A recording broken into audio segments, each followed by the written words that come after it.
Assalamualaikum warahmatullahi wabarakatuh. Perkenalkan, nama saya Sabila Iristia Putri, NIM 361965 dari kelas MSDM MDP. Sebelumnya yang saya hormati Bapak Hanif Ardiansyah selaku dosen pengampu. Di video kali ini saya akan menjawab soal UTS mengenai bagaimana jika saya menjadi seorang manajer HRD dan bagaimana jika saya menjadi seorang pelamar pekerja di perusahaan yang saya idam-idamkan. Nah, di sini saya akan sedikit menjelaskan mengenai HRD. Sepengetahuan saya, HRD atau kepanjangan dari Human Resource Development. Seorang HRD itu dituntut untuk bisa membaca karakter seseorang. Gunanya untuk ketika melakukan interview, seorang HRD itu bisa membaca karakter si pelamar pekerja itu dari cara berbicaranya, dari cara gerak-geriknya, retorikanya. Karena menurut saya, orang yang mempunyai intelektual tinggi atau berwawasan luas itu pasti mempunyai public speaking yang bagus.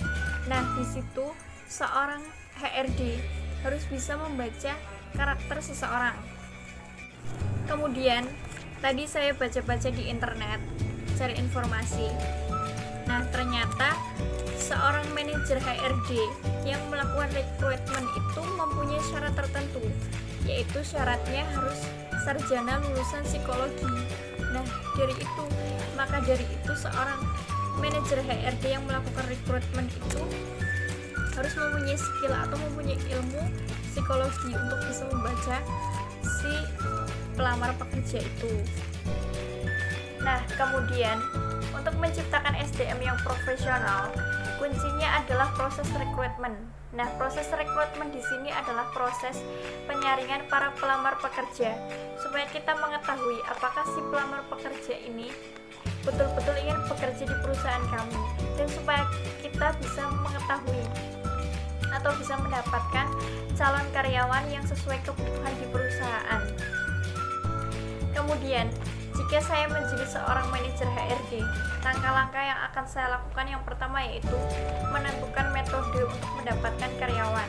Contohnya menyebar brosur, membuat iklan lowongan pekerjaan, dan saya akan membuat kriteria di dalam lowongan pekerjaan itu supaya lebih efektif dalam pemilihan si calon pelamar pekerja itu. Kemudian, setelah sudah terpilih kandidat-kandidat pelamar yang lolos secara berkas, sebagai HRD harus memeriksa referensi dan latar belakang si calon pelamar pekerja. Nah, setelah itu barulah menentukan kandidat mana yang paling sesuai dengan kebutuhan perusahaan. Contohnya, nah di sini saya akan fokus ke interview.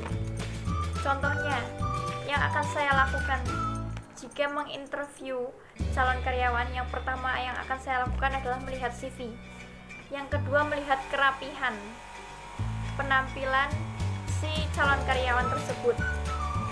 Nah, saya juga akan menanyakan bagaimana jika calon karyawan itu mendapatkan kesulitan. Jika calon karyawan itu jawabannya malah menyalahkan orang lain atau tidak mengakui kesalahannya sendiri, maka saya akan lebih waspada dengan calon karyawan tersebut.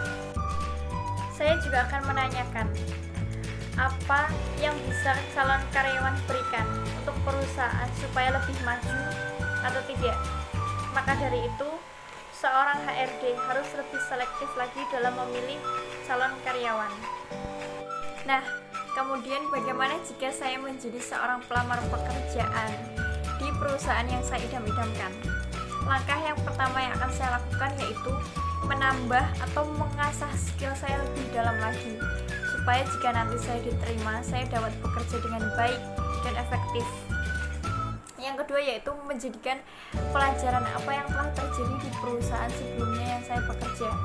Yang ketiga yaitu saya akan belajar berbahasa tubuh yang baik, seperti cara bersalaman yang baik, tatapan mata yang meyakinkan, dan beretika yang baik. Nah, bagaimana contoh beretika yang baik? Di sini saya akan sedikit menceritakan. Jadi di organisasi saya mendapat materi.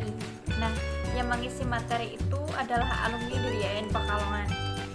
Dia menceritakan ada seorang seseorang melakukan interview itu tidak diterima gara-gara dia meletakkan tangannya di atas meja, padahal dia itu tidak disuruh tangannya diletakkan di atas meja oleh pihak HRD.